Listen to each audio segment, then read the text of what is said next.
All right. Hi, everybody. Thank you for being here with me on this show. If you guys are watching from Singapore, good morning. Thank you for joining me on this Saturday morning. And if you guys are here from the US, it's a nice evening for you or night. And thank you so much for joining my show. And yeah, today we have a really, really special guest. He's called Jeff Ryan, amazing saxophonist. And I'm so excited to introduce him and his music to you guys. So yeah, I just wanted to drop in and say hi to everyone, whether you're watching on Facebook or YouTube. Hi to everyone. And yeah, if you want to click on the YouTube link and join us in the chat there, you can as well. And yeah, let me see. Hi, KJ, first one into the chat. And Angie, good morning. David, nice to see you. And my wife is watching from outside. And Nicole, good morning. Hi, Vincent, nice to see you guys. Yin, thank you for always being here. And yeah, we're gonna have a very international group of people watching today. And I hope you guys like smooth jazz. And I hope you guys, just enjoy having, seeing different guest artists on my show. And it's just always fun, to connect, to connect with these amazing musicians, and then for you guys to be able to to be introduced to them, and you can follow their music after this as well. So thank you so much. And let me take a peek at Facebook and see what's happening there. All right. Jonathan, you are here. James, nice to see you guys. And yeah, it's great. I see that, for sure there are people from the US and Australia as well. This is really, really going to be fun. And yeah, hi Joe, nice to see you. And yeah, if you guys like, this show, do consider sharing it with your friends, sharing it on your social media platforms, and let's get more people in here to the party. And let me quickly add something to my page. Give me a minute.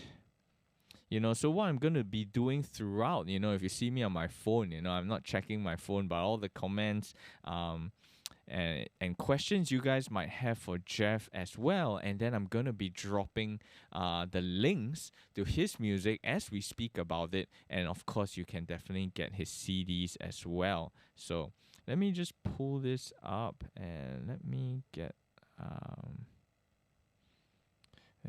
a code. All right, so hope you guys are having a good day. And actually tonight, I'm going to be doing Singapore time at 8 p.m. I'm going to be back doing my own show, playing the songs that you like, from English and Chinese pop to jazz, smooth jazz, anything in between. I'm really looking forward to. Honestly, I haven't touched my instrument much, this past 2 weeks. It's just been so crazy. So definitely looking forward to getting back into playing for you guys. And let me quickly get this link. All right, I'm gonna add this.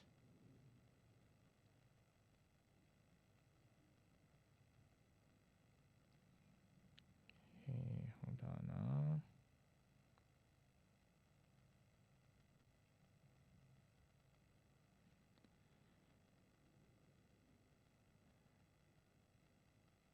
All right, and what I did was I added a link to my Facebook post. So if you guys enjoy this show and you guys want to contribute and support to keep this show going, I left my PayPal link there, and I'm gonna drop it into YouTube as well. If you guys want to contribute and keep the show going, for people in Singapore, you can use Paynow. For you guys who are watching overseas, the PayPal code works great for sure. And yeah, let me start off with a tune. A nice groovy tune to start off the day. And let me pull it up right now. I want to do for you this Stevie Wonder tune before we get Jeff on.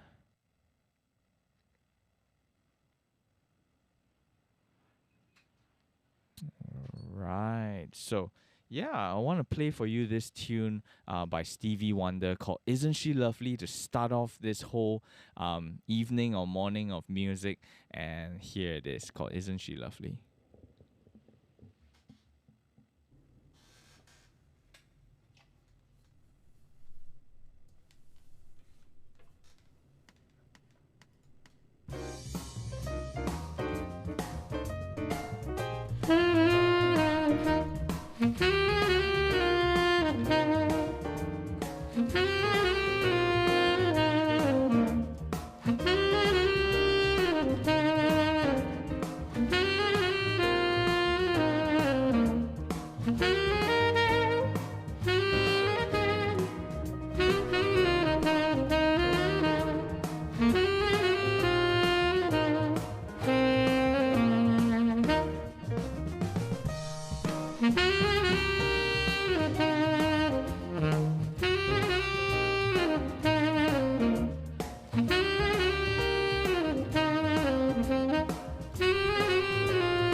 All right, so that was a tune called Isn't She Lovely? Hope you guys enjoyed that one. And yeah, I'm so excited to finally get back into playing my instrument. A bit rusty for sure, but this afternoon I'm definitely gonna play my instrument more and prepare new songs to share with you guys.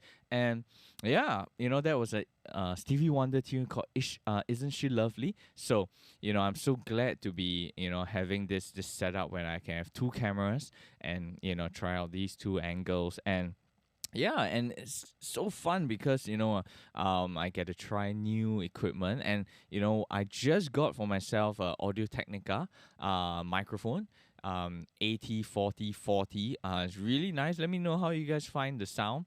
Definitely slightly different from my original mic, but I'm really liking it, and yeah, I was super excited to to try this on today's show. So we're definitely going to talk more about gear as well with Jeff. He's also a Blackmagic camera user, and actually Jeff was very instrumental in helping me, and my wife to be able to get a very, very nice setup on our camera. Because the first show that I saw Jeff do, I was like, wow, that look is so nice, so looks, yeah, it has a nice cinema feel to it. And yeah, so once I tried the Blackmagic, I reached out to Jeff, and he was so kind to really share with me almost everything that he knew, to help me to get this setup going well. So definitely excited to talk to Jeff, so it'll be a double Blackmagic camera episode. So really, really cool. And yeah, so let me check and see in the comments and say hi to everyone before we bring on Jeff. Hi, Mr. Heng, nice to see you. Hi, Wendy, nice to see you. Yin, thank you so much for always being a good supporter. We're still constantly tweaking, the video. We had Steph who came on Miss Lou's show yesterday, and he gave us a lot of pointers. We are still gonna keep improving the setup that you see, but most importantly, we want to have let you have a good show. So let me see who else is watching on Facebook. If you guys are on Facebook, you can come over to to YouTube and then join the chat there, and it's going to be a lot easier for me to keep track with all the different comments and questions that you guys have. And let me pull up the comments, or maybe I'll do that later. And yeah, Jeff has been waiting here ready to go, so I think without delaying this any further, I'm gonna pull up Jeff on the screen. So give me a minute.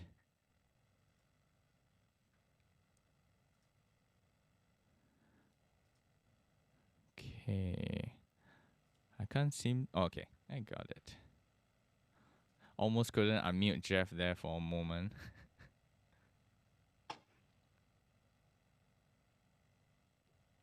All right, let me get this out of the way.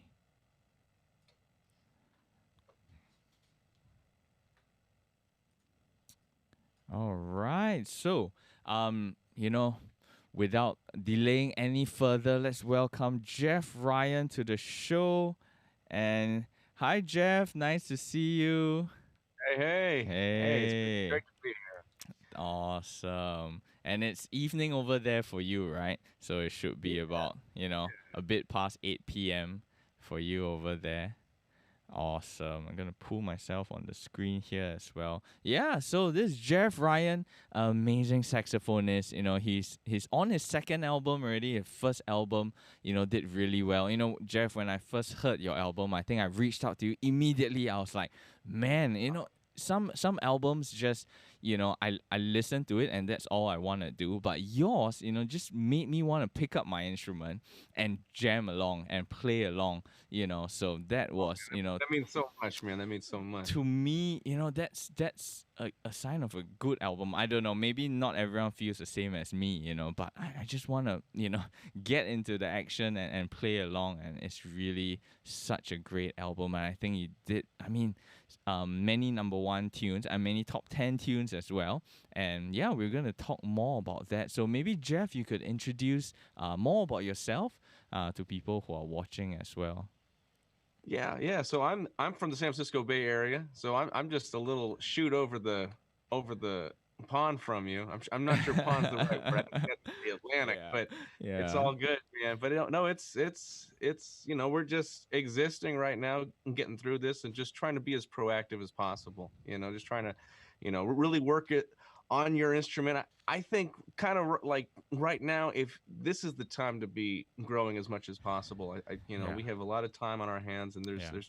there's always so many things that we can learn and grow through. And Yeah. this is if there has never been a better time for Yeah. us to really push ourselves Yeah. than right now. For sure, for sure. So, what have you been busy with on your side? The new album and other Well, things. yeah, Mm, getting that mm, finished out. I'm really excited to finally have that coming out. You know, it's not this smooth jazz is not the industry that it used to be. mm, Where mm. you could really pop out a CD every year, and it's. But I'm so blessed for the support that happened. But it's just yeah, I'm super grateful to be finally done there. I'll have everything Mm. kind of going out to the press. I think the middle of June. So then we should have the CD. I can't give a date Of exactly course, right now, no but problem. it should be there pretty soon. And but yeah, the May 25th is the new radio single for Double Up. So I'm Wow, really excited. that's just Coming up. in a few days time. Yeah, we're I know we're Wow. really close. 3 days away. 3 days away. So that's Wow. excitingly close. Yeah. Wow. That's amazing. And yeah, your songs have been doing amazing on the radio. It just gets people moving. So I don't think it's a surprise to to many people who hear it. So I think you how has your songs done on radio so far? They've done really well. Mm. Like the first one I put out was Up and Mm. Up, and that went Mm. to number one. And it's interesting Wow. because as an artist in this, it's like you kind of like the preparation before putting out music. There, all the years and all that other Mm. stuff. Like the mental strain of being like this is my presentation, and I just hope it's going to be accepted. So, there was just so much put on that. But yeah, I'm so blessed to went to number 1, and then I Wow. think I released Sweet Spot next, and that went to number 3, and then we did Wow. J Factor. I think we got I don't know, was it 5 or 6, something like that, and then Embrace just came off the airwaves, and that was, I think we got to number, I don't know, it's like 4 or 5. I'm not sure exactly. Wow. I don't want to, Wow. don't No. quote me if I'm wrong. Don't quote me if I'm I wrong. mean, it's a Uh, good problem that you can't remember how high it goes up, But man, I mean, it's over yeah. the course of two Mm, of 2 of years course. for, Of course. uh, that album. Okay, okay. I didn't know you did 4 singles to radio. Mark people That's radio. not a normal thing in the industry, right? I think most people do Yeah, like 2 or 3. usually Wow. 2 or 3, but Mm. I see certain changes. I see people doing that more and more now because I mean Mm. it's like I said, it's really not, it's not the industry that it was in like the 90s or early 2000s where Yeah. this Yeah. stuff was, it was popping.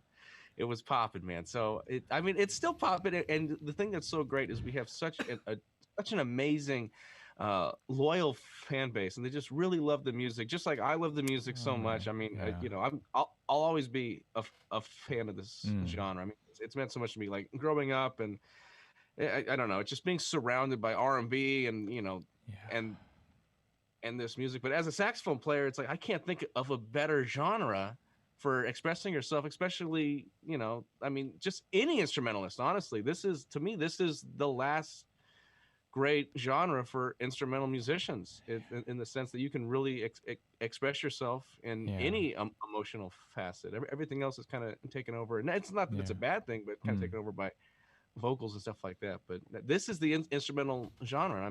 I'm so proud to be a part of it. Yeah, so it's so exciting, but it's scary as well. I think, if you think about it, the generation that is gonna come, the younger generation now, they may not even know who Kenny G is, or Grover Washington, or Yeah, yeah. Well, Dave Koz. they probably don't know who Grover Washington is right now. Yeah, yeah, I'd be yeah, surprised if they did. yeah. But You know man, that so it's there's so scary. many great Yeah, names. Yeah, it yeah. is. It is like Michael Brecker. I keep wanting. I want people to know who he is. Mm, For he truly is. When it comes to the traditional jazz, I always yeah, got to bring him up, man, because yeah. he is my all-time favorite Wow. for the traditional tenor sound. Because Mm, he had mm. that modern funk influence, but man, he had a prowess that just woo. Yeah, yeah. It's I've wanted to crazy. put this sax away many times hearing his music. And he can go into any tune, any Oh, style, and still make it his own. And yeah, oh it's yeah, just oh so yeah. crazy. And the funny thing was, Eric Maranto, who was on the previous episode, he shared an amazing story about Michael Brecker, because they Yeah. were on tour together. So once they had a dressing room together. So Michael Brecker asked him, "Hey, would you like to try my tenor?" And Eric was like, Of course, why not? And he tried it, and then Eric blew into it, and he was like, man, this is the worst tenor I've ever played. Ah, Like, worst Mark 6 ever. That was in his yeah. mind. So, but of course, he's not going to tell that to Michael Brecker, So Michael asked him, and he was like, hey, how do you find the horn? He was like, it's not bad, And then Michael Brecker was like, no, just tell me the truth. And he was like, yeah, Yeah. it doesn't play as well as I would like my horns to play like. And actually, Michael Brecker said that almost every single person who said that, who tried his horn, said the same thing. Yeah. That it just somehow it doesn't. It probably is not, maybe not serviced or overhauled right, but I think it just works for him, and he's just so used to it. And man, so people have been going crazy about what serial number is Michael Brecker's horn, and Oh and yeah. this and Oh that. yeah. So I was telling Eric offline, hey, you might have single-handedly brought down the value of those serial number, Oh because no. Yeah. actually the truth might be, it may not play great. It just happened to work for Michael Brecker, but people are selling these horns now for like $16,000. It's just That's yeah. that's that's crazy. I'm a firm believer that still your equipment is just a very, very minute part Mm, of who you mm, are playing. I mean, you're always going to sound like you, no matter on what yes. instrument you are. But your comfort level is the only thing you can customize. I think with equipment, it's Yeah. just to get your comfort level as close to possible. But your Mm, expression, I don't think is going to change mm, that much. Obviously, if you're more comfortable, no. you're going to play Yeah. better and stuff like that. But Yeah. like everyone's different. I've before I was so concerned with germs and viruses, I have tried other people's instruments and Mm, I've let other people mm, try mine. No one ever is like, oh, that's great, or yeah, yours. I'm not like, oh, yours is great. It's yeah, always a challenge, man. There's yeah, so in the reeds and the yeah, mouthpieces and, the amount of time we spend with these instruments, it's so personal. It's really an extension of ourself. That's almost like yeah, me saying, here, take my leg and, go yeah. run the track with it, Mm, yeah, good luck. yeah, Maybe it yeah. might work, but it's really designed for me. So I Yeah, think yeah. that's the way that. And yeah, just to add to that point, it's so true because using Michael Brecker as another example and using that same scenario with Eric Mariento, Eric then in turn asked Michael Brecker, hey, would you like to try my alto, just for fun? So Michael Yeah. Brecker said, sure. He picked it up, with a beachler, which is not the most comfortable in the mouth and everything. Yeah. And, Michael Brecker doesn't play alto much at all. And Eric said he sounded like he's been playing alto all his life.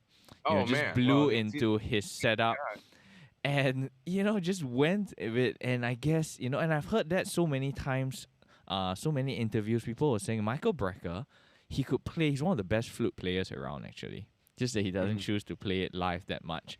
He can play the drums, he can play the guitar really well, he sits and jams with Pat Metheny, so I mean, just that, I wouldn't even want to use talent, but like, the amount of hard work he did, so many interviews where he apparently has like just huge, thick collections of his books that he just writes his exercises, things that he Yeah. wants to work on. It's just obsessed with getting better and getting new ideas and colors out, so even with some of the students that I teach, I always want to remind them because I love gear, and I own a saxophone shop. So, I do love my gear, but, I'll be doing them a disservice if I don't tell them, the honest truth, which is, I guess, we still sound the same no matter, what, just maybe a slightly different color or timbre, in the tone, but man, it's not going to instantly make us play better. So, You're still yeah, gonna sound like you to some degree, but I believe that about Michael Brecker. It's just such a shame he passed away so yeah, so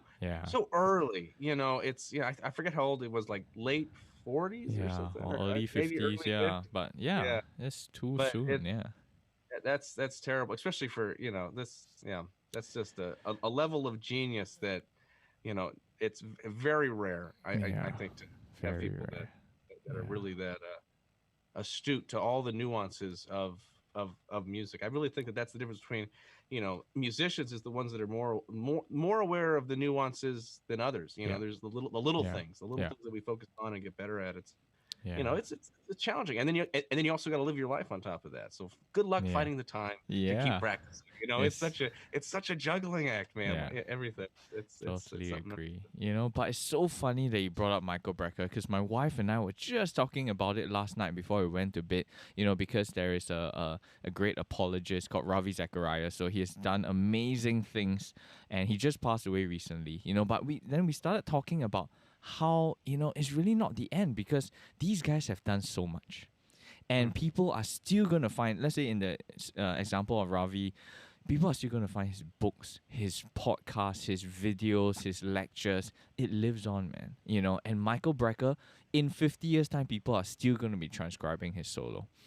Oh yeah. Oh So, I mean, it's just that creative output that he put out, within the span of time he was with us. It's just so amazing and it really lives on, So I guess that gives us hope as well, yes, although these guys are not with us physically, but man, they did such a great body of work that is going to be oh studied till the rest of time, so but yeah. as a reminder to myself, started to get a bit emotional and sometimes sad, thinking like, when I'm not around, do I have, things that is still on earth here that I'm proud of that, can live on, so yeah, just a interesting thought before we went to bed last night. And it's so interesting that you brought it up. We didn't plan to speak about this at all, Oh yeah, this stuff this just comes up, but I mean that's why I think it's so great that we're putting out music. It's like it's just Yes. we're leaving a piece of ourselves out there for Yes. other people, and I just it's such a blessing to be able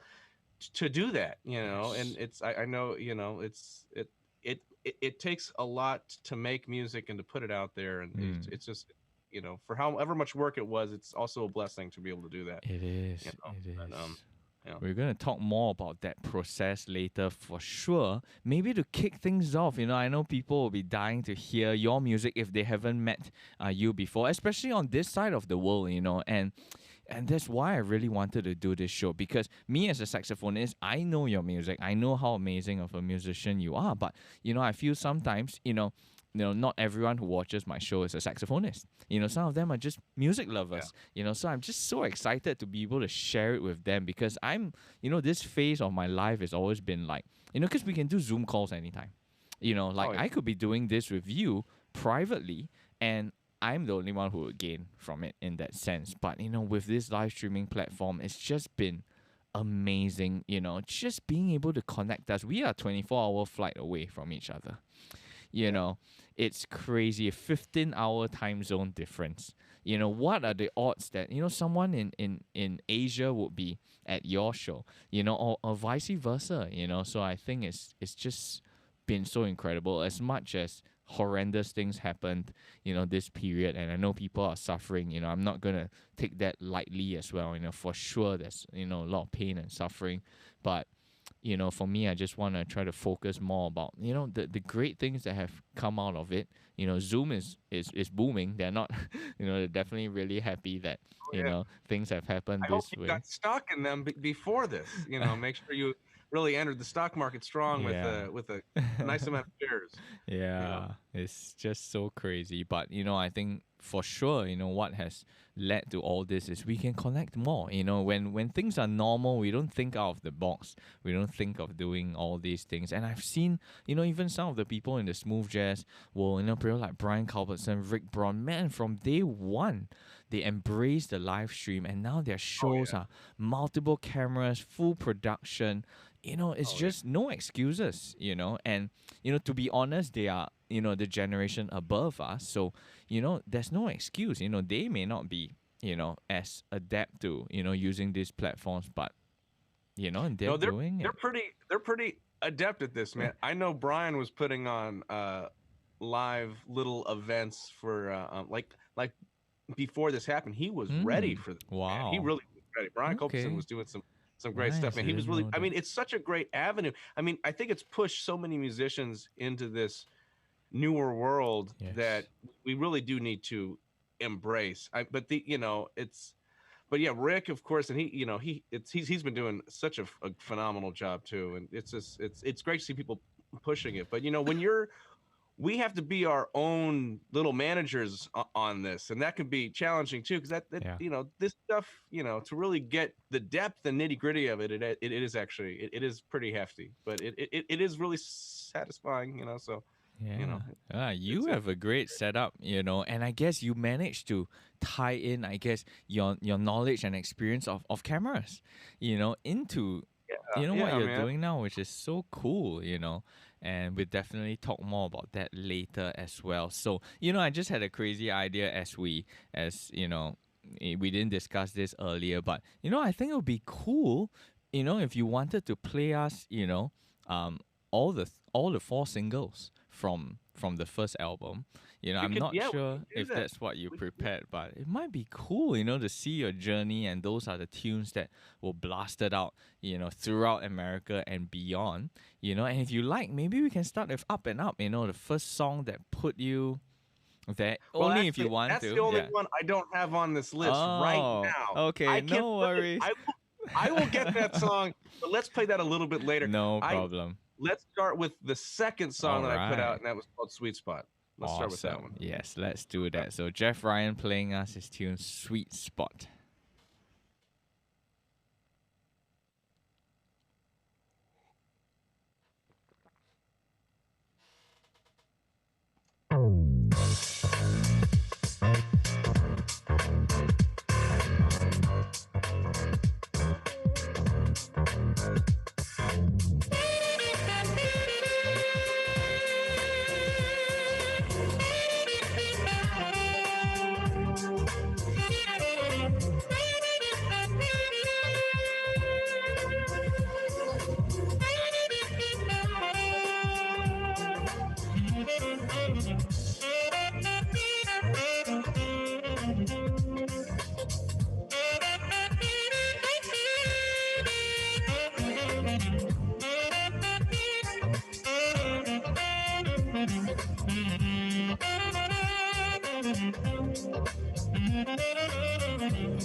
There we go. Nice. All right, that was Sweet Spot by Jeff Ryan. All right. So thank you so much. I'm gonna, you know what, as you go, let me put you back on the screen. I'm gonna be dropping the links to Jeff's music. So Jeff, what's the best way that people can buy your CD? Well, I know it's on Amazon. I know it's okay. on. There's of course Pandora, Spotify, Apple Music. Those are really the most common platforms I think now. But Yeah. Of course, you can also go to my website, which is jeffryansax.com. All right, that's awesome. So of course, you know, it's so easy to get our hands and ears on music nowadays, and sometimes for not much cost, you know, at all. But you know, I think really nothing beats having, you know, a physical copy and hopefully an autographed copy of the CD. So you know, if you guys love music, and you know, I think those people who love to collect CDs, you know, there's no, you know, replication for that. You know, some people are just so into vinyls as well. So I know Adam Hawley, for his third album, he decided to print vinyls, and you know, I'm sure that will sell really well. So you know, so as much as, you know, it's for collection, but you know, I think, you know, compared to how much artists are earning from streaming, you know, for sure, you know, getting the CD will definitely help, you know, the creation of more music. You know, so I always tell people, you know, it's not so much, you know, some of the people who buy my CDs, they probably never opened it. they might be doing it just to support the music because they still prefer Spotify.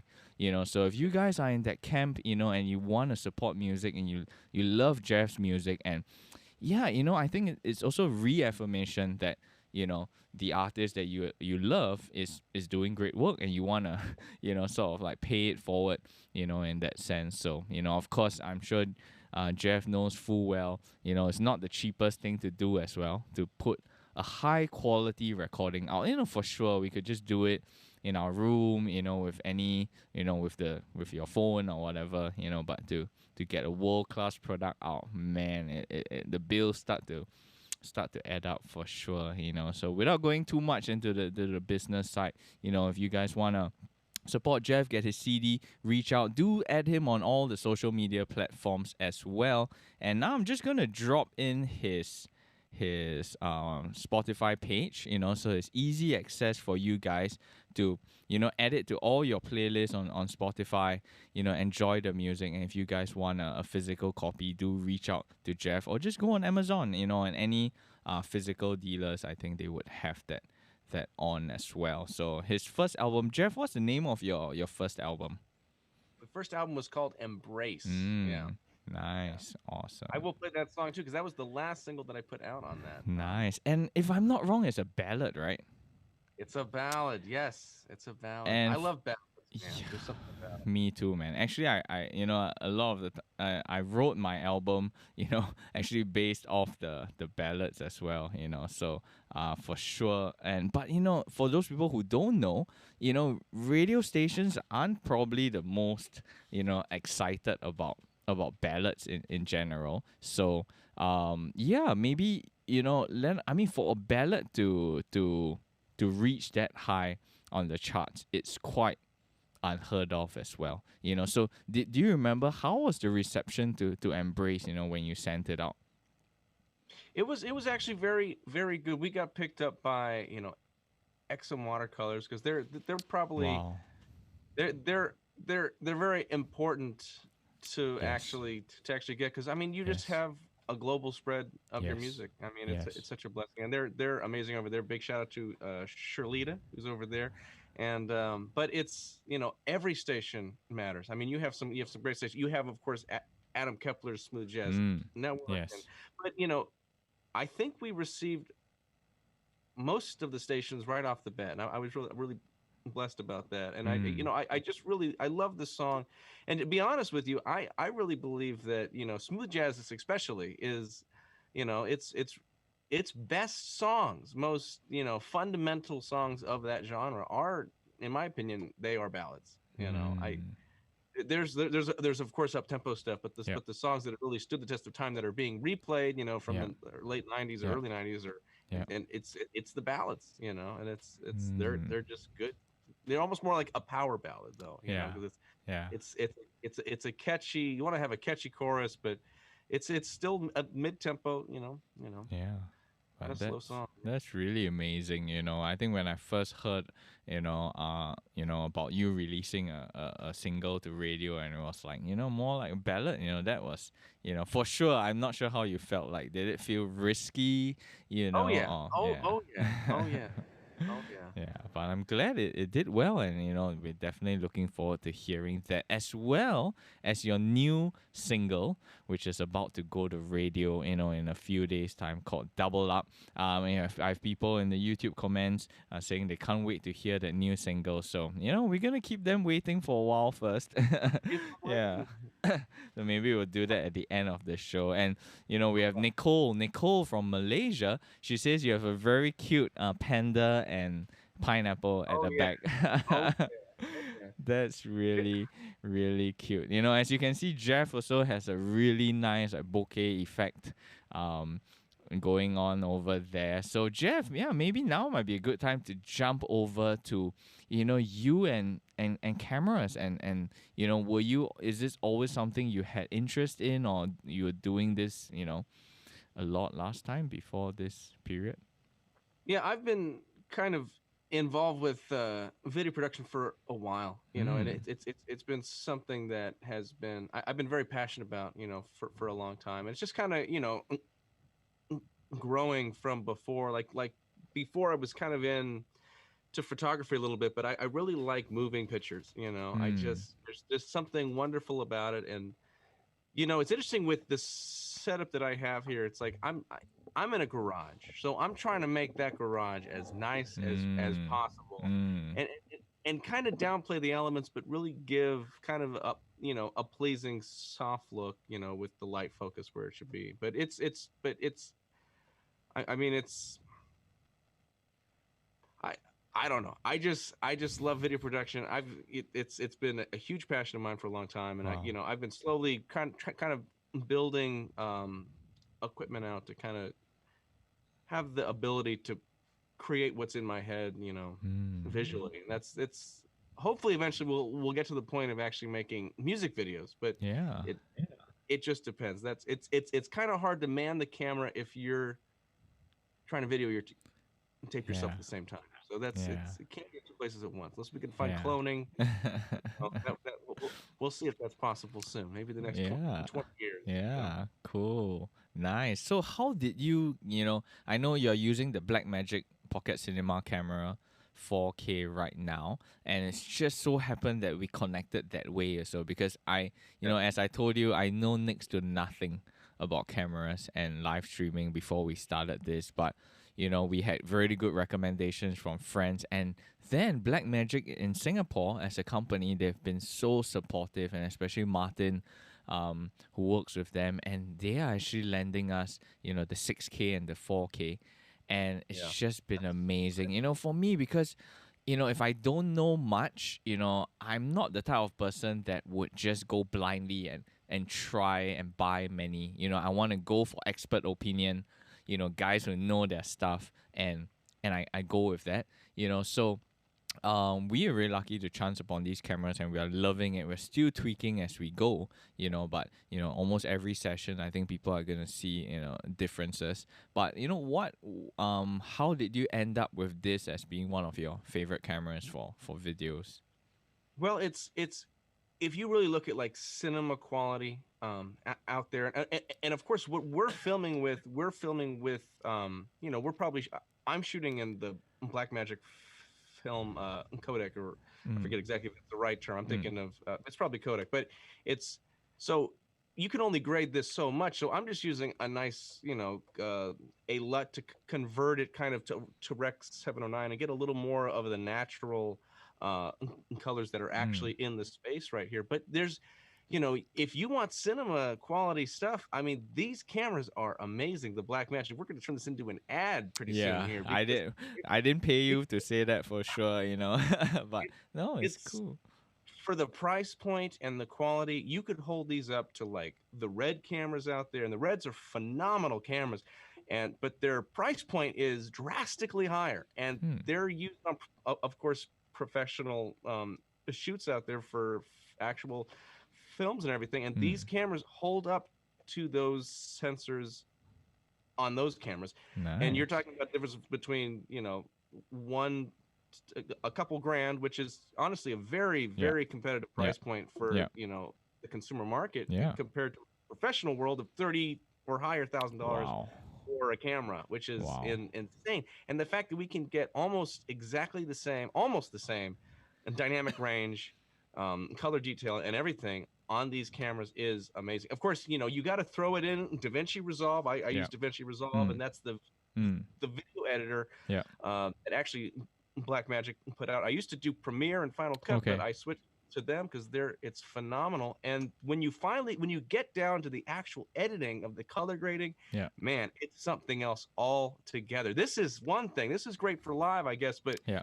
when you're really down to color grading on the computer, man, it is a whole nother world, and it's just Wow. so exciting. I love it, man. I just Wow. absolutely love it. It's you can get you can and then you're shooting in raw, so you want to get your exposure right. You're always focused on your skin tones, but man, when you have quality footage in there, even in raw, you can adjust the exposure and everything else in post.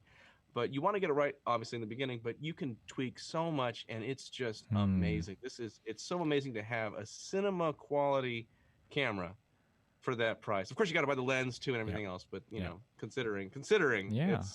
it's honestly, huge hats off to them. you Wow. chats off to them. But you know, Yeah, that's a if great, you're interested in it, man, it's amazing. I can't think yeah. of a better camera to start with, at least for film and Wow. video. Yeah, I think you definitely sold us on it, man. To to hear that from you, as someone who has been in this space for so long, and DaVinci is free. It's a free download as well, which is amazing as well. And I've heard so many good things about the color grading as well. Yeah, I mean that's really where they started, but they have a program. They have their studio version, which is a little bit more money. But Mm. if you get a camera from them, it's a free upgrade. So you get the Hmm. full suite, Oh and wow. it's honestly worth it, man. It's a phenomenal program. I didn't even know that. Yeah. Yeah. So cool. I think we're pretty much, sold on it for sure. So the loan I think is going on for another, 1 to 2 weeks, and we're definitely gonna decide. I think we spoke about, even 6K versus 4K, and yeah, I mean for me, since I'm buying it brand new right now and I have the option, I'll probably just jump for the 6K as you mentioned. You Like I know. said, if you were to get the 4K, if anybody was to get the 4K, in my opinion, you have to get the speed booster. The speed booster pretty much just allows more light to the sensor, which is pretty much converting it into an ASPC sensor size, which is the same as the 6K. Of course, the primary difference now is that you're capped at 4K resolution versus 6K, but Mm. you need the speed booster on that 4K. Honestly, it's the only way I can get this shallow depth of field, even though I'm using what is this a 50 millimeter lens. So, it's otherwise it would be far more in focus in the back, and of course a full frame sensor would be another step up from ASPC. Mm. Maybe I'm going too far, but No, it's yeah, just it's okay. I mean, I'm hearing some of these terms for the first time, which is great. And then I'll definitely do my own research on this. So yeah, it's so great to hear from you as a user who has been using these cameras for a long time. It makes us feel more at ease, because this is a whole yeah, different world. We have no idea. You asked me what lens was I using on the 4K, and I told you I really have no idea. They passed us one, and I just put it on, and even putting on the lens takes me quite a while, But I, yeah, I feel like that's the if nothing else came out of this whole live streaming or this whole COVID period, at least now I have a bit more knowledge on this world, and I can, and that's gonna stay with me for a long time, so, and I'm so glad, yourself and the people at Black Magic, we have friends who helped us with the A10 Mini Pro, which I'm using to stream out oh yeah, right now. Same thing, and none of these, all of these we paid full price. We're not in it just to hope to get some endorsements or anything. No, we use it first, we like it, and then of course we can see what happens after that. So, but once it, and even hearing from you, I'm sure you paid for your camera, and just to yeah, hear from someone who wholeheartedly loves something. I always tell people, I think people can sense it. If you're saying something purely because you are oh sponsored, yes, people smell that in the first 5 seconds. So we always want to make sure that we really love each and every product. And a lot of the times, like even Audio Technica, recently my wife and I, we were accepted into their artist program, but I've been using their headphones for the past 3 to 4 years, and the clip-on microphone for 2 years. So I think that just hopefully when people watch, they are not like, hey, these guys suddenly changed to this gear, just because someone sent them some stuff and gave some discounts. So, but I love it, to be able to learn from you, and to connect that way. And later we'll definitely talk about some saxophone equipment as well, which is interesting for those who those who are saxophonists. But I think we have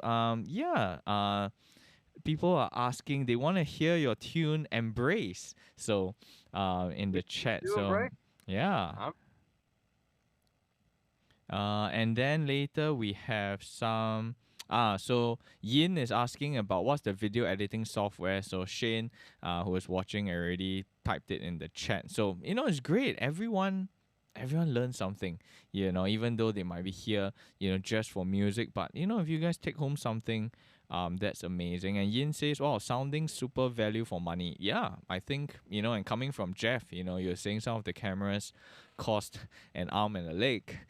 This is definitely very reasonably priced. Way cheaper than a saxophone probably. And if it's something that we're gonna be using a lot, yeah. You just got to remember too, in this world that we live in, you really get what you pay for. You really get that. So when a company can really provide a level of quality at such a good price point, I mean, 'cause to be honest with you, when it comes to good equipment for music, even or video stuff, you're not going to see most good things go underneath $1,000. Yeah. It's just not that. It's just not Yeah. that. It's just not the world. Yeah. It's um but it's honestly amazing because like I said before, like with the camera stuff, it gets expensive very fast, even for lighting, like HMIs and some of the Fresnels out there, stuff like that. It is so expensive. So it's something else. Even the tripods can get expensive. Oh, tripod, yeah, some of these Sacklers, I'm not sure if I'm saying that right, but I mean, they're phenomenal. You have these amazing fluid heads and you have like smooth motion, but it's it's very expensive, but it's an investment because you're getting use out of those things. Those things are usually up to like up to $5,000, maybe $10,000, but it's usually you're getting the use. You're paying because of the longevity and the usually you're going to make money from it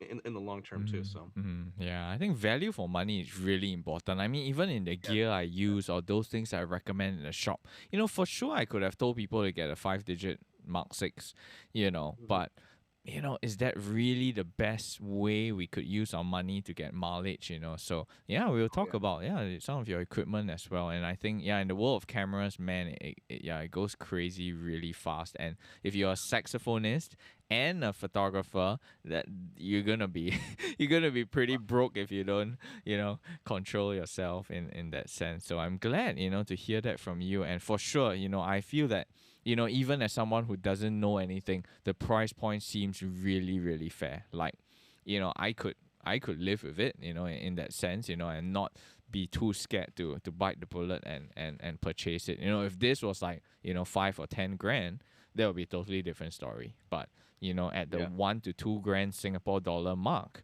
I think the 4K, you could get it for even slightly less than 1K. Yeah, I think it's going down because of the 6K coming out. So it's just, but it's like you just got to balance, like if it's more of a hobby or it's more professional use. I mean, that's really where that line needs to be drawn. But because the thing is, just because you get a good camera doesn't mean you're gonna get good footage. There's so much to learn. You have to delve so deep. Just like with music, you could pick these things up, but you gotta practice. You got to spend the time shedding, and that's everything. You always got to put the time in because it's not just magically there just because you spent the money. Like you could spend $100,000 on something like a $100,000 new saxophone and be like, this is the best sounding thing ever. Not unless you practice. It's not going to sound that good probably. For sure. Cool. Speaking about music, let's, we're excited to hear your tune Embrace, which was your latest single, from the first album. And it's going to lead nicely into, later showcasing your first single of the new album, which is really exciting. So here's Jeff playing his ballad called Embrace.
was Embraced by Jeff Ryan. Wow, man, it's really a nice power ballad.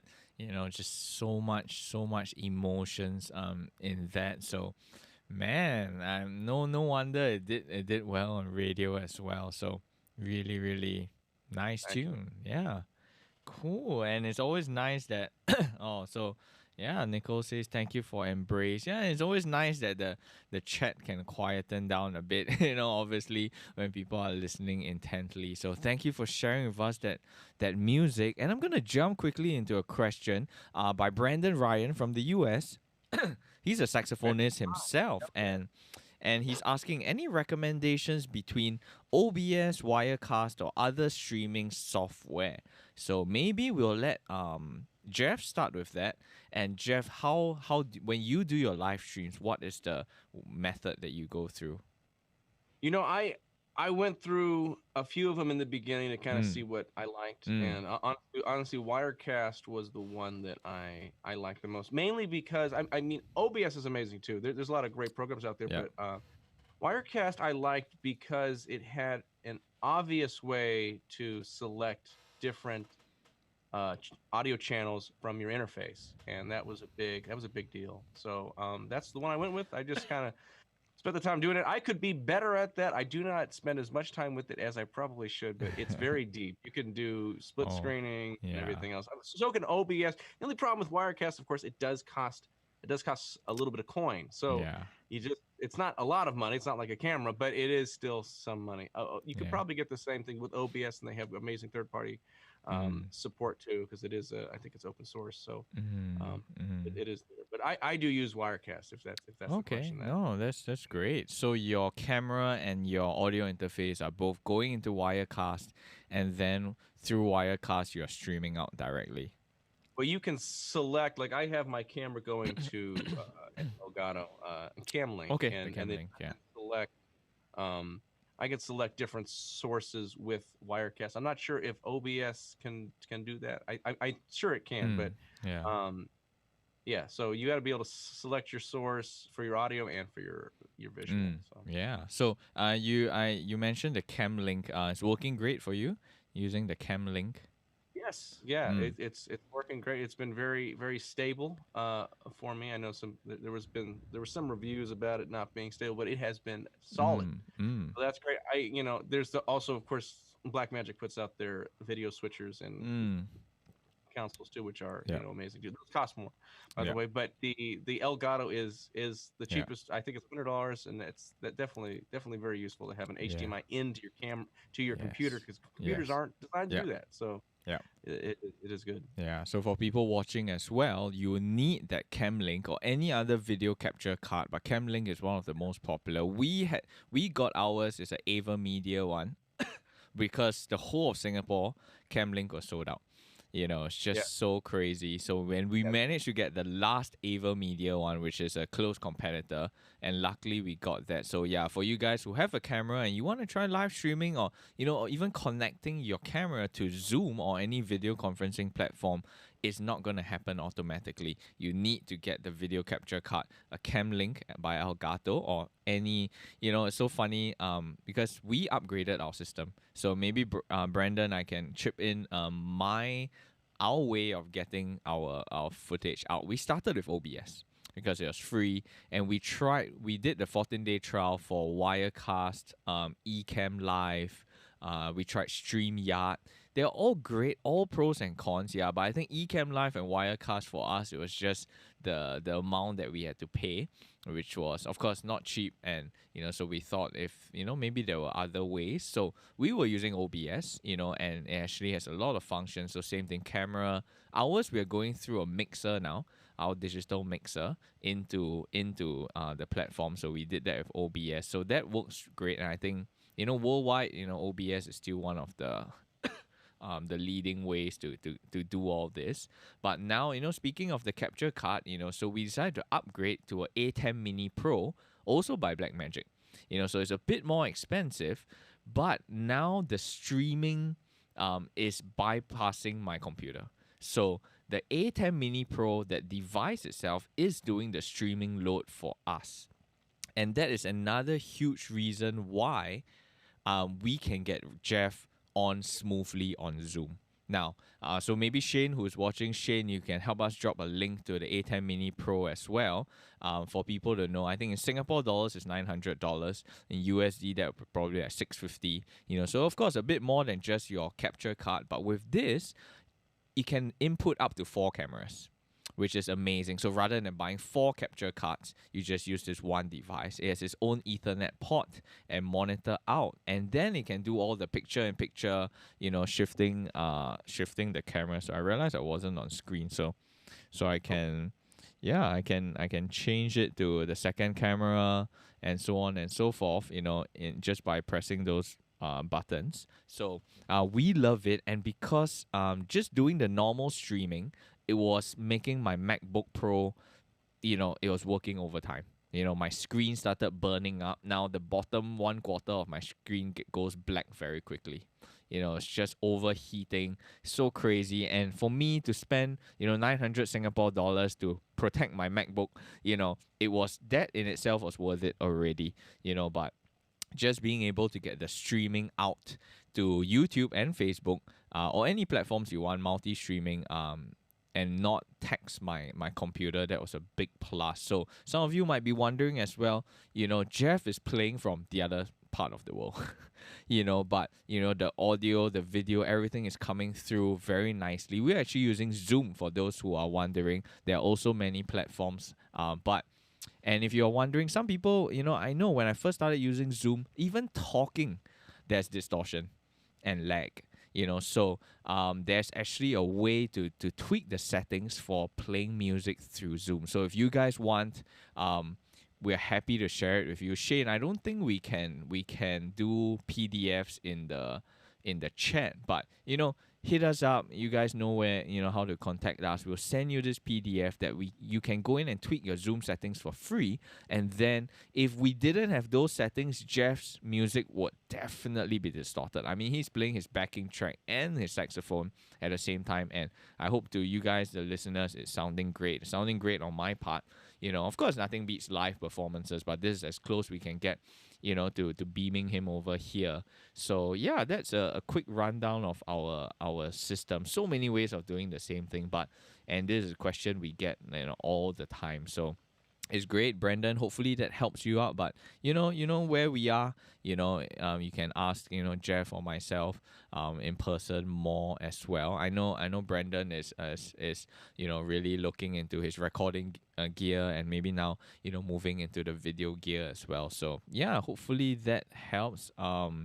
So Brandon says sending Logic to Wirecast or OBS gives studio sound. Yes, correct. So as long as you connect your mixer or your audio interface to any of these, select the input as, not your built-in microphone, but into this audio devices, it will definitely do well. Yeah, so Brandon says he prefers Wirecast, but OBS works well and it's free. Yeah, so I guess it depends, how much mileage you guys are looking to get out of it. I think Wirecast is like $500 if I'm not wrong, Jeff.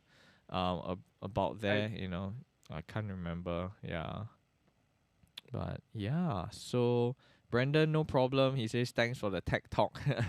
Yeah, but hopefully it helps the rest as well. And Juniper says lots of helpful tech and equipment tips in this session. Yeah, I'm glad, we, a lot of these sessions with the guests I invite on, of course we have a rough plan of where we want to go, but, your questions and comments help as well. And we're here, so definitely glad to share. But of course, not forgetting that, Jeff's music is for sure the main component. So maybe Jeff, if I can jump in, the thing is, because I love smooth jazz, so I do a lot of my research and homework as well. And actually, I knew about you way before your first album, Embrace. Oh, really?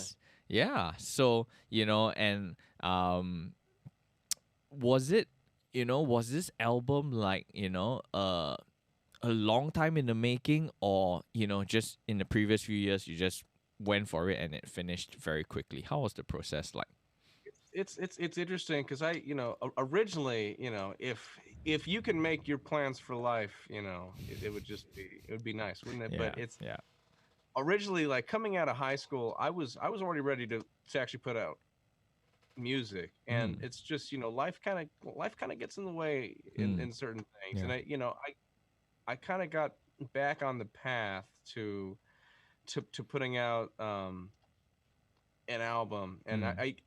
I knew that if I really wanted to make an entry into Mm. into the world Yeah. professionally, Yeah. I knew it was something that I had to do, and I had a sense for the quality that was necessary to do that and everything. Mm. So there were a few speed bumps along the way, but I was really blessed.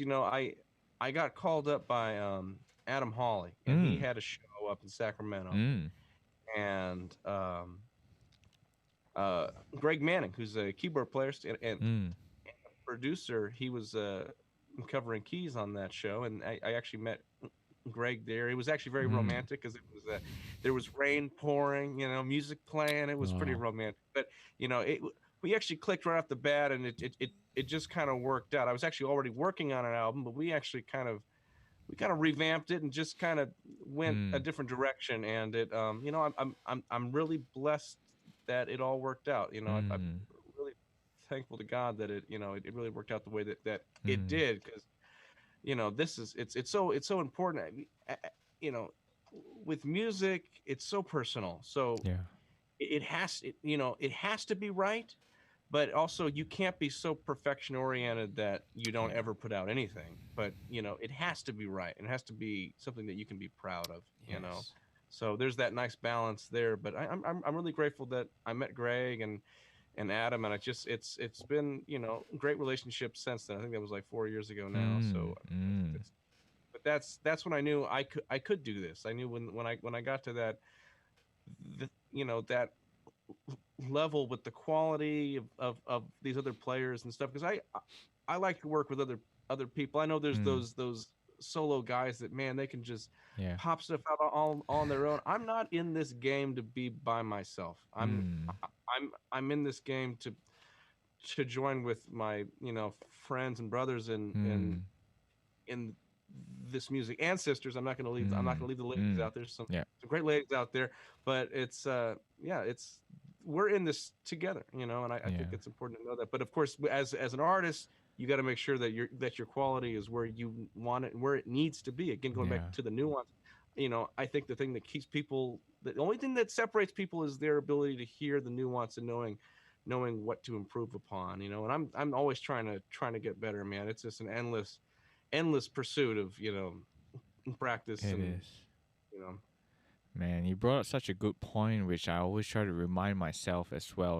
Like, yeah, we can't, of course, we want every product that we put out to be the best ever, but where do we find that balance, Because we're never going to be our best ever. yeah So we're always improving. So finding that balance. I listen back to my first album and I'm like, man, there are many things that I would have changed. But no, it's a snapshot of me 3 years ago. And yeah, and the other point you brought up, life gets in the way, and I don't use that as an excuse, but that's the reality as well. We have other things that pull us away, and for me, I'm fortunate that it's all been music related. Just not all the time I'm focused on my own originals. I have half the album done, and it's been done like 2 years ago already, so I need to get down on it, but I don't want to force myself as well. Things change, like this whole COVID situation, it is changed, and we are pivoting to explore other avenues as well. So it's a journey, man. And yeah. Honestly, I can't think of a more distracted world than what we live in now. I think there's so many more distractions in this day and age than the people that have come before us. I'm not saying that as a cop out or anything, but Yeah. I'm just saying that we have everything available to us so immediately Yeah. that if we aren't mindful of what we're trying to do and focus on, we will be washed up in the waves of technology and everything else that is just constantly inundating our lives. Yeah. So we really got to be mindful. I wasn't alive back in the 70s or 80s, but I do believe that it was maybe a little less, maybe a little easier to focus on Mm. what you wanted to do. Yeah. But it's no excuse. Again, I just think people should be mindful of that. You Yeah. know, it's Yeah. just be mindful, because people are, people are going to push themselves, and there's going to be greats through the rest of time. But we, Yeah. if we want to be great as well, we need to be mindful of what we're spending our time on, and focusing on Yeah. the things that are really important to us, and not letting ourselves be washed away. Yeah, that's a really good reminder. Sometimes just life gets so, so many aspects. Phone is ringing, messages. Sometimes I go onto my computer, and then I can't remember why I turned on the computer. It's just so easily distracted now. No excuse, but I'm sure we all can, better manage what we want to focus on, and do well. And this is the honest truth. I'm glad this conversation. Some people might say things that might be politically correct or nice to listen to, but man, this is the honest truth. And I'm someone struggling with that as well. So yeah, we're not here to sugarcoat everything that happens in real life. Same for my students as well. And I always tell them from day one, I'm not going to be pushing them like, why do you not practice this week? Why are you not focused? Because some of them have 2 kids. They're studying, let's say, for a private degree online. Man, who am I to say, you need to be practicing 2 hours a day, when I myself may not be being able to get that. But we just be, we empathize with everyone's different situation. And the last thing I want to do is drive them away from music, by always pressuring them and saying like, you need to put in effort. You're not focused. That's too tough on them as well. So we just enjoy the process. And I struggled with this as well. Always having this album half finished. And sometimes I beat myself up about it, but sometimes I have to remind myself, man, I'm focusing on other things that are very present and in the moment as well. It's not like I'm watching Netflix all day, just doing something else. And then yeah, I'm sure that will come in. I've been featuring actually some of the songs of this album, even though it's not even mastered yet. I worked with Adam on this second album, and he passed me the TV tracks, and I've been showcasing it. I'm like, whatever. It's called Green Curry at the moment, and Thai Tea. It's just working titles, but man, I've been sharing it, in my shows, and that's what I have now. We'll see how the album takes shape, and yeah, we'll see what happens. But I'm so excited to listen to your next album. The second album, was it also produced by Greg Manning? So yeah, Okay. I actually reached out to a whole bunch of different producers that it Mm. was so great to kind of, these were all guys that were just huge to me, Yeah. just kind of growing up, like their names are splattered everywhere. And the thing is, what's so great on top of it is they're also great people. They're phenomenal at what they do, and they're also great people. Yeah.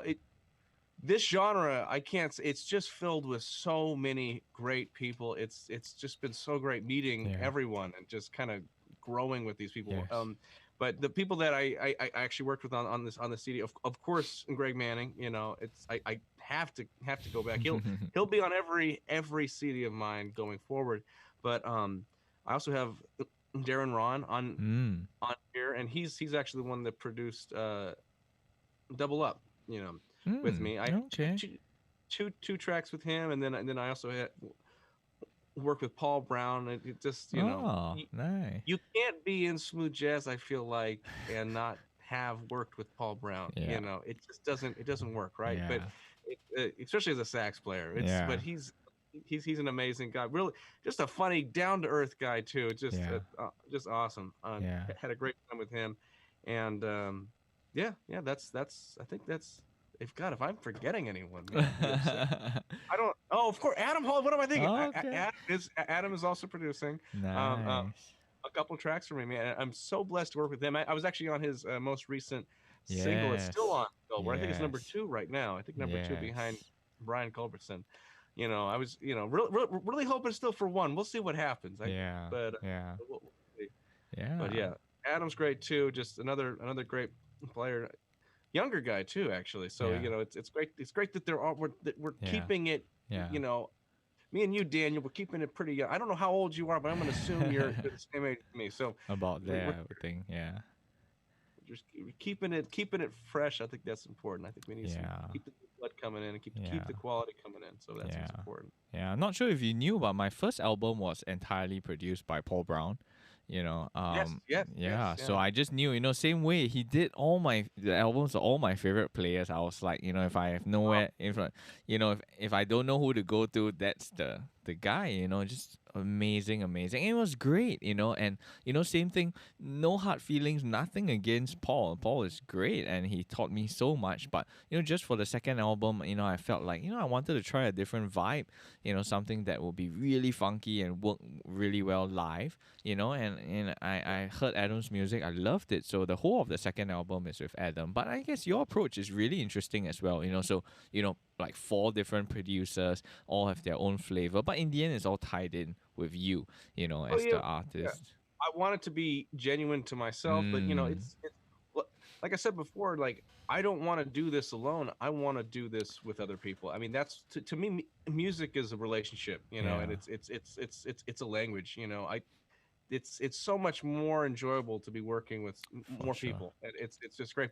But I love Paul Brown. I got to say one thing. My label, the CEO of my label, which Mm, is Mark Norman, yes, because Paul Brown's I think is on the same label yes, with Woodward Avenue. But yes, Mark always says this one thing, and it is so true with Paul Brown. And it says you got to get the Paul Brown sound. It's the Paul Brown sound. There yeah, is a sound there, man. yes, He for hasn't. sure. I do love his ear. He has a phenomenal ear. All the producers that I'm working with, Yeah, phenomenal ears. I mean, they're not where they are today because they yeah, don't hear well. They all have phenomenal ears, but Paul does have there's a yeah, certain softness to his his approach, and yeah. I think that's a very pleasing sound, especially for the It genre. is, and he always reminded me, it's like, don't make music for the musicians, make music for music, for the music lovers. They are the Yeah. one putting on your CD and enjoying a glass of wine. We shouldn't be just trying to please everyone, but just make good music, that represents us. And I'll always remember that. And yeah, I'm definitely looking forward to have guest artists who are not saxophonists. I know some of you watching are wondering, hey, every single one of my guests are saxophonists. For now, I think that's what I want to do because, that's near and dear to me. I want to invite all my favorite saxophonists first, and then I'll venture out. So trust me, I want to get people like Nathan East and Paul Brown and Paul Jackson Jr. and Adam back on. Adam appeared on my 12-hour live stream for about an hour, so that was really fun. But I want to do a dedicated show with him and hopefully Greg Manning and all these too many amazing musicians, man. Oh, And I only have that many that many slots a week. So but maybe if I were to jump in here and promote a bit of what's to come, for those who are watching, I'm so excited. Ever since I invited Eric Maranthel and he said yes, I've just been like, no fear. Just ask. Like at most they say no. monster player. Yeah, Just, oh, so I'm so glad to announce that in the subsequent weeks, and I've been scheduling all of them, and I'm excited to announce that I'm having many, many more of my favorite saxophonists. And to come, we are going to have Darren Ran, Nelson Rangel, Michael Paulo, Andy Snitzer, Michael Linton, who have all said yes, and I'm still emailing some other players. So at least these 5 saxophonists are on board to come on. I'm going to be scheduling them and releasing them. I'm so glad Jeff is my second ever international guest, and it's just really a celebration of the people I look up to.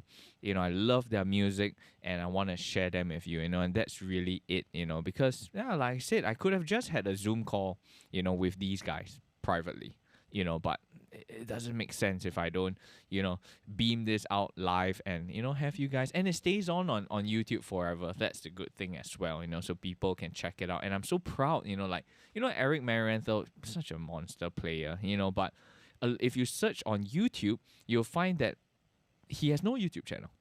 So all the videos are other people posting about him, So I guess, it's not much fresh content. But now if you go to YouTube and you search Eric Marienthal, actually our live stream is the first search result.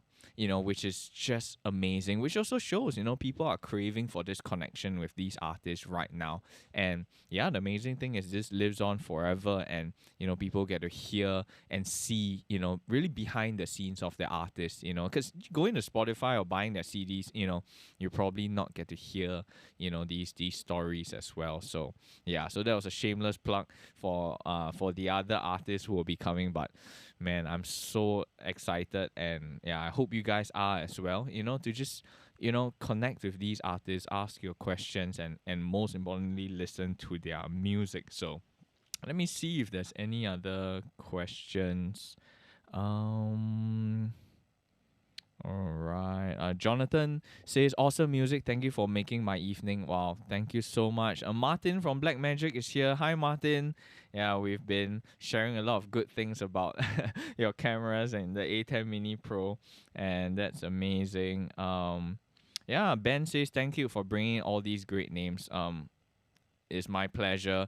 I'm so glad, these guys, they make time, like Jeff, it's probably going to be close to bedtime soon, but thank you for being here. And yeah, it just gives me joy, to the point that, I don't even feel like I need to play my instrument. I just want to sit down here and, and enjoy the music. Of course, tonight I'll be having my own show where I finally play, but, this gives me equal enjoyment as well. Just take the back seat, showcase, these amazing musicians, and hopefully you guys get to hear what I hear as well. I've been listening to for all these years, and Jeff, is someone who is just the way he came on the scene. I mean, first song, #1.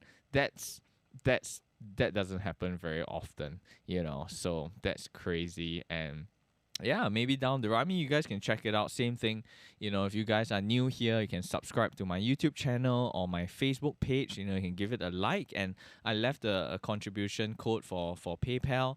If you like this show and want to keep it going, you can contribute there. And most importantly, reach out to Jeff. Follow all his social medias and his website. Contact him to get your CD.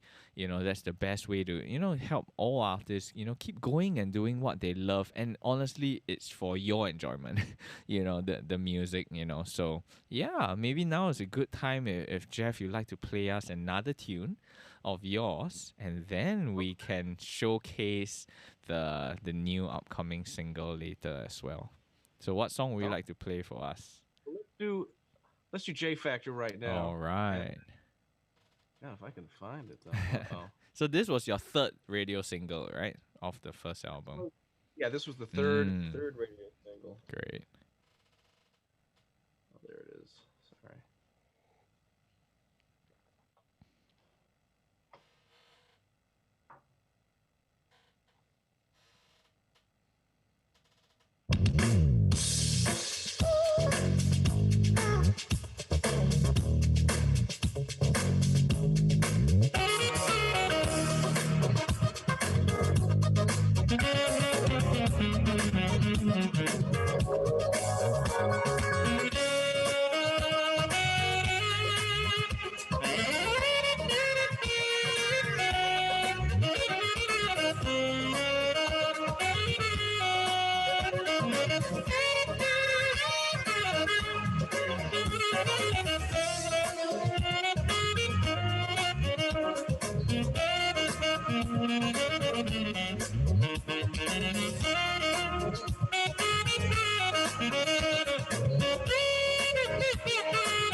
Woo!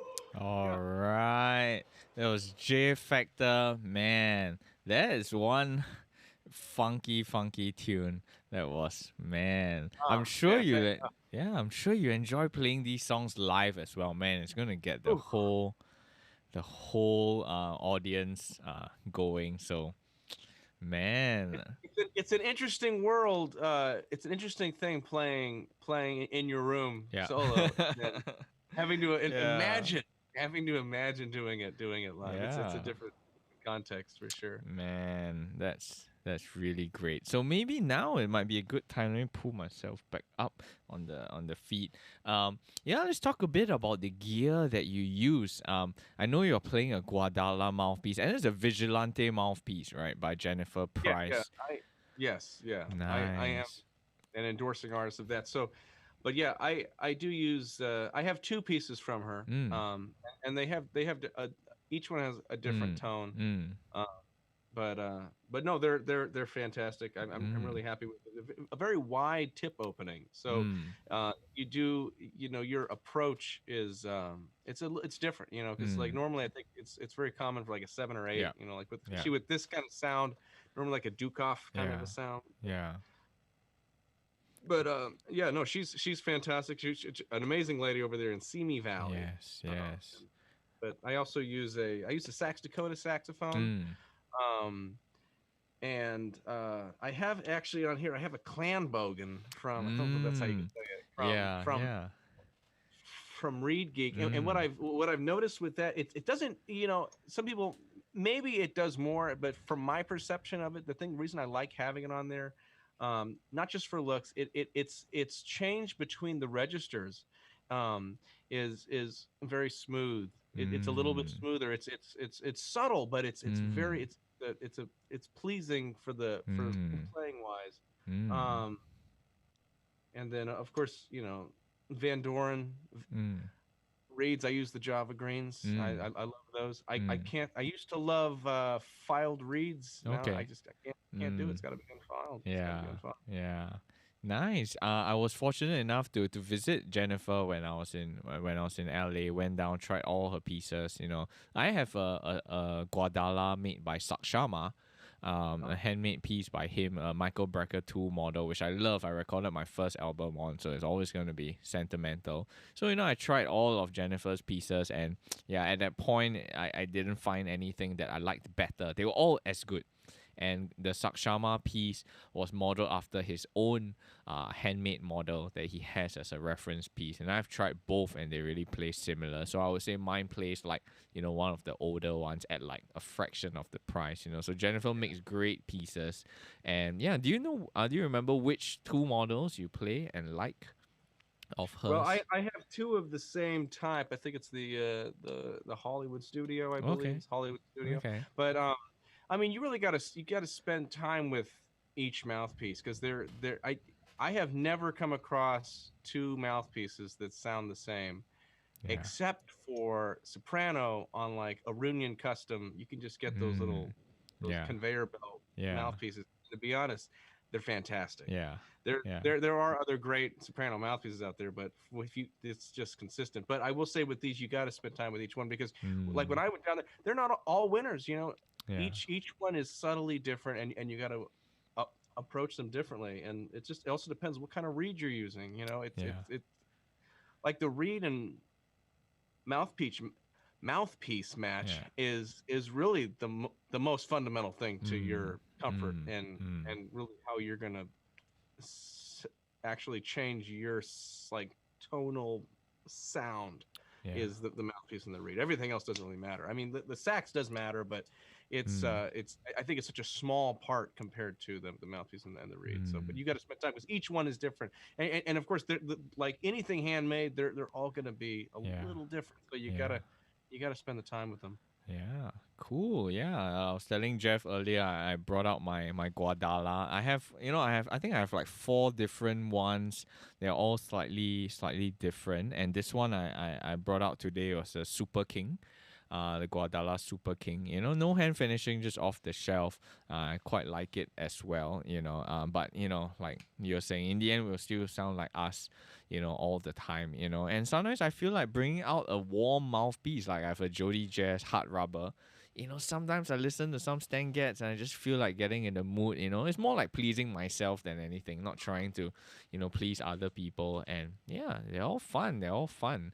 I used to be the type of person that, always tries to just stick to one mouthpiece. But nowadays, I just want my own enjoyment, So if I feel like, having the Paul Desmond type of round, dark sound, then sure, I'll just pick something up. Yeah, but cool. Thanks for sharing. For those who are interested in gear, for sure, you can look out for these mouthpieces. But obviously you can hear for yourself. Jeff has put countless hours into his craft. To make these pieces of metal really, sing and like the human voice, and it's just amazing to hear you, and it's so great, and to get to hear you, from all the way other side of the world. And and Zoom, after you tweak the settings, doesn't sound half bad, and I hope, it still represents you well. And if you guys like his music, do check it out. It's on all platforms. And if you like a CD, please contact Jeff directly. I also left a link to his website below, so you can check it out, connect, and he's going to be releasing his new album soon. So you want to be able to be the first to know that. And speaking of the new album, I think now will be a good time, to let the audience sample and hear this tune, that's going out to all radio stations in a few days. So, man, I mean, you guys are going to be one of the first few to listen to it. So maybe Jeff can share more about this tune. Yeah. Again, it was produced with Darren Ron. It's just another great guy who's having on the stream here Yeah. soon. So I mean, Yeah. that's fantastic. But no, we had a lot of fun with this. We kind of had an idea before, kind of what we wanted. Like but I think it really worked out. I'm really proud of this song, and I'm so grateful to finally put one out. It's been over 2 years since the Embrace CD, and time really does kind of fly by. So Yeah. it's good to jump on it. But of course, I Yeah. was timing it too well with Adam's release too, because I was on that. But but check this song out. This is called Double Up. And Alright. actually, if you're interested in behind the scenes of it, Yeah. the first single I released was called Up and Up, and that was really kind of a reference. I mean, it's a great cliche phrase, but it's also it was a statement to me and Greg, and So this is actually double up, which of course it's Mm. two ups. So there it is related. So check it Yeah. out. This is called Awesome. double up.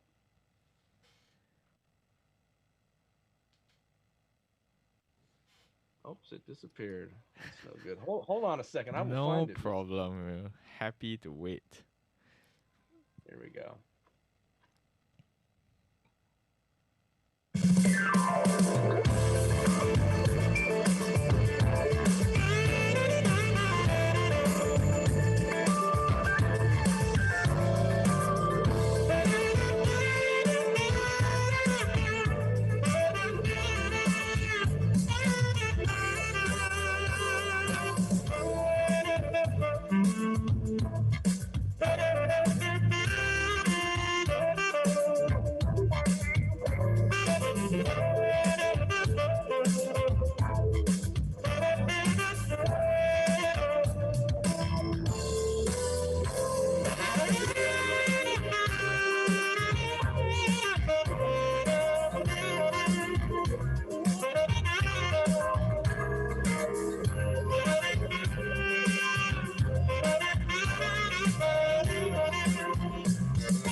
Ooh. All right, that was Jeff's latest single called Double Up, man. I think I can't wait to hear this whole album. Man, that was really, really I nice. had to tear it down at the breakdown. You just that's where you got to tear it down. You gotta, No problem at all, man. Yeah, and Darren is such an amazing producer, Oh, and uh and such a nice guy as well. I think that's the overarching theme. I don't think they're unconnected. So these guys are great at what they do, and they're great people. And I think that's what keeps them in the business for so long. So I just want to share something quickly. I was watching Adam Hawley's show, and he had Darren run on, and I was putting it on and listening, and I didn't know that Darren had just a crazy story about how he started as well, and really getting his first break. So Darren, maybe he'll share more about this for sure. He flew to LA to meet Dave Koz, actually, when he was starting up his label Rendezvous. And then unfortunately, I think they said they just signed someone, and they didn't want to have too many saxophonists on the label. So he was, Darren flew all the way down, and I think at that point he shared, he didn't have that much. He had to find the money to get there for this chance, and this hope. And yeah, and then I think after that they told him that, since you are there for a few more days, we'd like to take a meeting with Wayman Tisdale. And just nice, he flew there on Monday, and Thursday he was supposed to fly back, and they asked, are you free? You can meet him on Thursday. He was like, wow, it's cutting it close. Like, his flight leaves at like 6 or 7 o'clock, and the meeting was at 4. So he was like, let me just go for it. But by 5 he has to really dash out. And that was actually the beginning of him working in Raymond Tisdale. And just crazy things have happened. And it was so cool, that Darren shared that on on Adam's show, and I'm definitely gonna ask him more about it. But these guys are just great people, and yeah, I'm sure you worked with 4 different producers on this album. They all have their own sound, and but I think for sure, all wonderful people, and yeah, I can't wait to hear it. I realized you did a cover tune on your first album. I think it was Versace on the Floor. Yeah, Yeah, yeah, that Bruno was Mars. Yeah, yeah, really nice. Would you be having any cover tunes on this album as well? I don't have any covers Mm. on this. I honestly, it was Mm. because of forgetting that you're supposed to have you're supposed to have covers. But I do actually have a list of cover songs that I'm excited to cover. I actually have a few already lined up for the third CD. But Wow. I do want to keep putting out original music. It was Mm. really important to me to really focus on Yeah. that, especially Yeah. with setting performances and having that really be like Yeah. I'm more about, of course, I'm about the recording, and I think it's really important, but there's nothing like performing live. I mean, Mm. performing in your garage is one thing, but performing in front of live Yeah. people and interacting with them, one to one right there. I mean, there's just Yeah. nothing like that. So Yeah. it's to really have original music and be able to present that and share that with people and have that be what they remember of you. I think that's really important, especially establishing myself. That was an important Mm. thing for me Mm. that I wanted to focus on. But I Mm. did want to put a cover on this next CD, and I didn't, so it's a little late now. But No, it's so actually it's all originals, all that's originals. That's what that's really the title should have been, all originals. That's what it should have. but that's really good actually, because to be honest, sometimes for us, we can put out, versions of covers just as, a single out, but I think it's really, really great. And I'm actually looking forward to hearing, yeah, it's always nice to hear the originals. Of course, your interpretation of covers, is always great. And, I think I was talking to this about someone, there's some instrumental artists who have really taken covers and made it their own, to the point that, sometimes you wonder whether it's the original or not. Like, just off my head, I remember the first time I heard Richard Elliot doing When a Man Loved a Woman. The Yeah, way he that's plays his it. song now. That's the way Yeah. I think of it. That's his song. Yeah. Man, Jared Albright doing Georgia on My Mind and doing My. My. Yeah. Yeah, I'm like, are these even covers? I have to go and research and go and listen to the original song because sometimes I'm so happy just listening to these versions. So for sure, there's a place for cover tunes, but I think really nothing beats the originals too. If you don't make it yours though, that's the thing. I think that's the most important thing is really making Mm, it mm, your own mm, song. I mean, where it's something that you can express yourself genuinely your way. And if I think that can be hard, man. mm. It's not always easy to convert something that, especially that you might know well, and then Yeah. they like, I'm gonna put myself on it. But I think that's the ultimate goal with the cover. I mean, it has to be something that you can really put yourself on, because Mm, it's now, it needs to be your music. Like when you hear When a Man Loves a Woman by Richard Elliot, that sounds like it sounds like his song, yeah. I mean, Yeah. it's, yeah, of course, Gerald. I mean, I'm trying to think. I'm drawing a blank, but there are so many So amazing many. covers out there. Yeah. Yeah. It's true. Yeah. Cool. I really, really appreciate you taking the time, to join us here. It's just so great to connect. And, this is probably like the first, video chat we've had, in that sense. Yes. And it's, and you guys get to experience that, So I'm happy, I could have just done this for myself, but I'm glad you guys get to connect and you get to listen to his music. If you're new to his music, once again, please go and check it out. Follow Jeff on all available platforms, and yeah, look out for his new album. I'm even just the first album, you guys are gonna have so much fun, grooving to it. I promise you. And yeah, thank you so much, Jeff. Again, we hope to get you again down the road. Hopefully once the new album is out. And man, there's just so much we can talk about and share. But thank you so much. Keep doing what you're doing, and hopefully you will entertain my camera questions if I have any more. Yeah, Oh, but send them over, man. I'm so grateful that you asked me to be a part of this, man. It really means a lot. So I really glad. I'm appreciate it. so glad. So please have a good evening. Enjoy your weekend. It's Memorial Day weekend over there. Is that right?